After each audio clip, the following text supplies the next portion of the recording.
When the request came through, Daniel was reviewing payroll in his small office above a hardware store in Naperville. Venmo notification, from Lily, 2,800.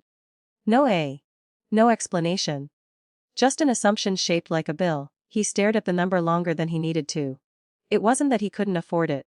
His landscaping company had finally stabilized after 4 uneven years. Spring contracts were coming in. Cash flow looked decent. It was the tone. Growing up, Lily had always been the baby. The artistic one. The one who deserved experiences. Daniel was the steady one. The one who worked weekends. The one who took out loans quietly and moved out at 20. 2 without asking for help. He typed carefully, earn it yourself. He didn't add a period. 3 dots appeared immediately. Then disappeared. Then reappeared. Instead of Lily's response, his mother's name flashed across his screen. What is wrong with you? It's her senior prom. Then his father, if you're going to be selfish, maybe you shouldn't come around anymore. The final message came seconds later. Pay it. Or don't consider yourself part of this family. Daniel leaned back in his chair and looked at the ceiling tiles. He felt something colder than anger. It was recognition. The pattern wasn't new. Money had always been the language of approval in his house. When his father lost his job at the auto parts plant 2 years ago, Daniel had quietly set up a monthly transfer, forced $200 toward the mortgage. He'd never mentioned it to anyone else. It wasn't leverage. It was what you did for family. Apparently, family was conditional. His phone buzzed again. Lily this time. Wow. You're really gonna ruin my senior year over money. He didn't respond. By evening, the narrative had shifted beyond the house. A cousin texted, heard you're being difficult. Lily posted a vague Instagram story about fake support systems. Daniel shut his laptop and drove home.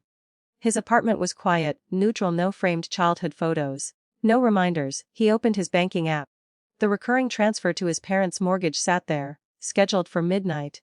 His thumb hovered for a moment, not in hesitation, but in acknowledgement. Once he did this, it wouldn't be abstract anymore.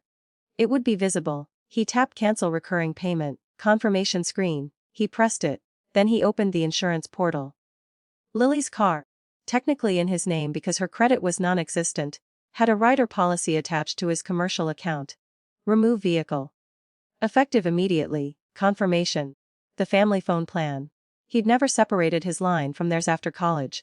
Transfer lines to individual responsibility. Confirmation. The streaming services. The shared Amazon account. The gym membership he paid for because his mom meant to reimburse him. Cancel. Each action felt administrative, not emotional. He wasn't seizing anything that belonged to them. He was withdrawing himself. He slept without replaying arguments in his head. At 8:17 a.m., his phone rang. Dad. Daniel let it go to voicemail. Then it rang again. He answered on the third call. What happened to the mortgage payment? His father asked. Not yelling. Just confused. It's not set up anymore. Daniel said evenly. There was a pause, papers rustled. The bank says it bounced. Another silence. Then, faintly in the background, his mother's voice. The insurance company emailed about Lily's car. Daniel pictured it clearly. Kitchen island corner with unopened mail, morning light too bright. Panic spreading in slow realization. You canceled everything? His father asked. I stopped paying for things that were tied to ultimatums. That's not what we meant. His mother said, now on speaker. Daniel didn't argue semantics. The text had been clear, there was no shouting. That was the strange part. Authority had stepped in, but not in a dramatic way. The bank didn't care about family loyalty. Insurance policies didn't recognize emotional leverage. Systems responded only to signatures and account holders. Control had shifted, and everyone could see it. We didn't realize you were still covering all that. His father muttered. Daniel almost laughed. Of course they hadn't realized.